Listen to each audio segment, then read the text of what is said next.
ಉಚಿತ ಬಸ್ನಿಂದ ಬದುಕು ಬೀದಿಗೆ, ಆಟೋಗೆ ಬೆಂಕಿ ಹಚ್ಚಿ ಕಣ್ಣೀರಿಟ್ಟ ಚಾಲಕ. ತೆಲಂಗಾಣ ರಾಜ್ಯದಲ್ಲಿ ಕಾಂಗ್ರೆಸ್ ಸರ್ಕಾರ ಜಾರಿಗೆ ತಂದಿರುವ ಮಹಿಳೆಯರಿಗೆ ಉಚಿತ ಬಸ್ ಪ್ರಯಾಣಕ್ಕೆ ಭಾರೀ ವಿರೋಧ ವ್ಯಕ್ತವಾಗುತ್ತಿದೆ.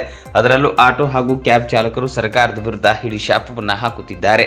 ತೆಲಂಗಾಣದಲ್ಲಿ ಉಚಿತ ಬಸ್ ಪ್ರಯಾಣದಿಂದ ಆಟೋ ಹಾಗೂ ಕ್ಯಾಬ್ ಚಾಲಕರ ಬದುಕು ಬೀದಿಗೆ ಬಿದ್ದಿದೆ.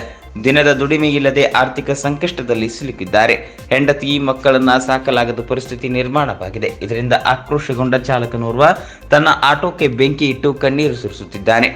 ಉಪಮುಖ್ಯಮಂತ್ರಿ ಅಧಿಕೃತ ನಿವಾಸ ಜ್ಯೋತಿರಾವ್ ಫುಲೆ ಪ್ರಜಾಭವನದ ಬಳಿ ಆಟೋಗೆ ಬೆಂಕಿ ಇಟ್ಟು ಆಕ್ರೋಶವನ್ನ ಹೊರಹಾಕಿರುವ ಚಾಲಕ, ಉಚಿತ ಬಸ್ ಯೋಜನೆಯಿಂದ ನಮ್ಮ ಜೀವನ ಬರ್ಬಾದಾಗಿದೆ.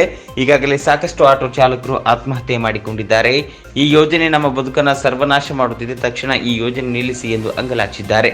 ಕೆಲ ದಿನಗಳ ಹಿಂದೆಯಷ್ಟೇ ಆಟೋ ಚಾಲಕನೋರ್ವ ತೆಲಂಗಾಣದ ಸರ್ಕಾರಿ ಬಸ್ನಲ್ಲಿ ಭಿಕ್ಷೆ ಬೇಡಿದ್ದ. ಈ ಹಣದಿಂದ ನನ್ನ ಮನೆ ನಡೆಸುತ್ತಿದ್ದೇನೆ. ನನ್ನ ಈ ಪರಿಸ್ಥಿತಿಗೆ ರಾಜ್ಯದಲ್ಲಿ ಕಾಂಗ್ರೆಸ್ ಸರ್ಕಾರವೇ ಕಾರಣ ಎಂದು ಆಕ್ರೋಶವನ್ನು ವ್ಯಕ್ತಪಡಿಸಿದ್ದ. ಇನ್ನು ತೆಲಂಗಾಣ ಚುನಾವಣೆಯ ಕಾಂಗ್ರೆಸ್ ಪಕ್ಷದ ಪ್ರಣಾಳಿಕೆಯಲ್ಲಿ ಆಟೋ ಚಾಲಕರಿಗೆ ಆರ್ಥಿಕ ನೆರವು ನೀಡುವ ಭರವಸೆಯನ್ನು ನೀಡಲಾಗಿತ್ತು. ಆದರೆ ಇಲ್ಲಿಯವರೆಗೂ ಏನೂ ಆಗಿಲ್ಲ.